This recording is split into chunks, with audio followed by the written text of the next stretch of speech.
So you've got your sights set on a career in law enforcement in California. That's fantastic. But your journey, it doesn't start at the academy. It doesn't even start with a physical test. It starts with one single make or break exam. And today, we're going to crack the code on that very test, the PELLET-B. So, what is it? What's that number one thing that stands between so many otherwise great candidates and that badge? You might be surprised. It's not always the physical agility or the interviews. No, it's a written exam that happens right at the beginning of the process. And yeah, that hurdle has a name, the PELLET-B.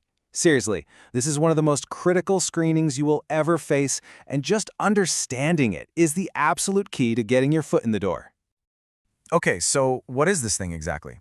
Well, PELLET-B stands for the Post-Entry-Level Law Enforcement Test Battery. It's the statewide standard, and it was created by POST.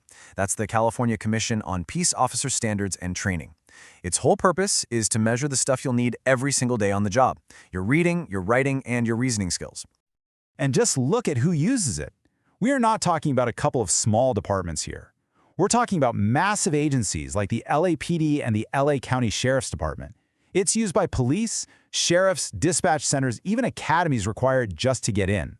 So here's the bottom line. If you want a law enforcement job in California, the PELLET-B is pretty much unavoidable. All right, so you've got to take it. But how do you pass?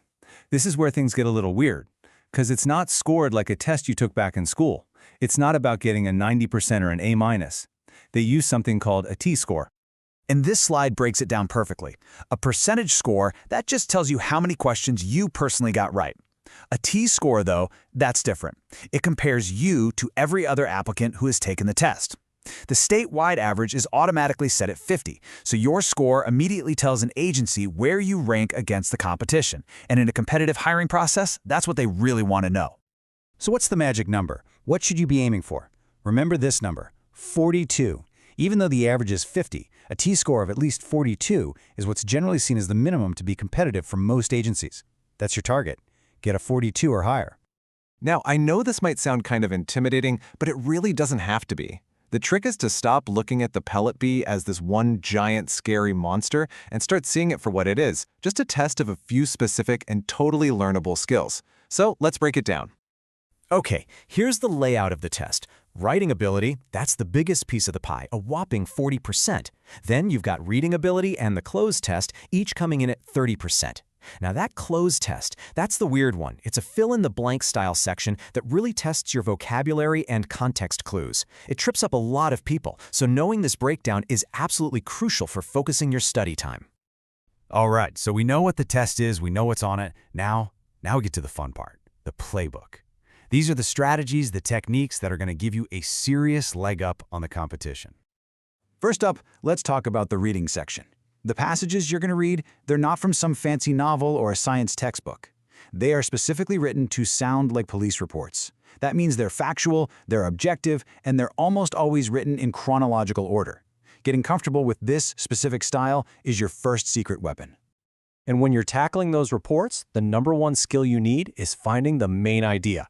Don't get lost in all the little details. Just follow these 3 simple steps. First, skim it quickly just to get the gist, the who, what, where.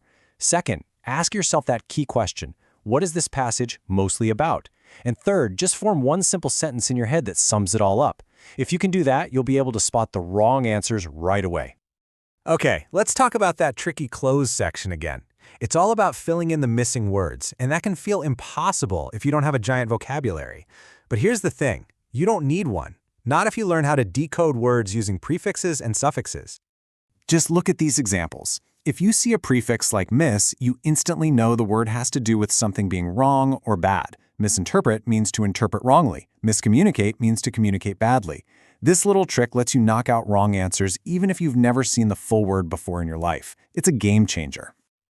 All right, on to the reasoning section. This is where a lot of smart people get stuck, and it's because they try to use their real-world common sense.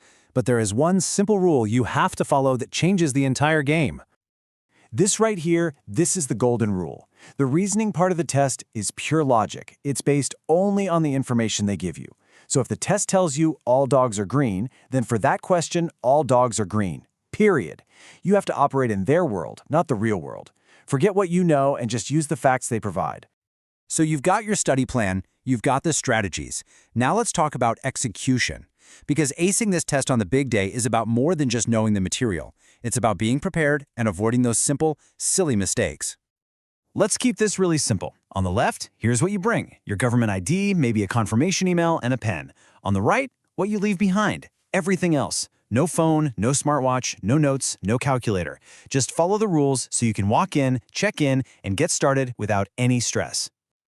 And please, please, whatever you do, avoid these classic rookie mistakes. Number 1, rushing through that CLOZE test. Take your time. Not practicing with those police-style reports is another big one. And honestly, the biggest mistake of all is just showing up tired, hungry, or stressed out. Get a good night's sleep, eat breakfast, walk in there feeling cool, calm, and confident. So, after all of this, what's the big picture? What's the main takeaway? It's that with the right game plan, this exam isn't some impossible wall. It's actually a challenge that you can absolutely conquer.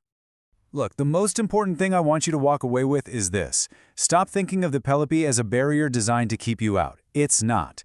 It's a definable, strategic first step. It's your very first chance to prove that you have what it takes to succeed in this career. Now, the strategies and insights we talked about today are drawn from an amazing resource, the PELLET-B California Police Officer Entrance Test Exam Prep, Complete Study Guide with Practice Tests, which was written by Jake Nolan. And hey, for all of you who like to study on the go, it's coming soon to audible.com, narrated by Tom Brooks.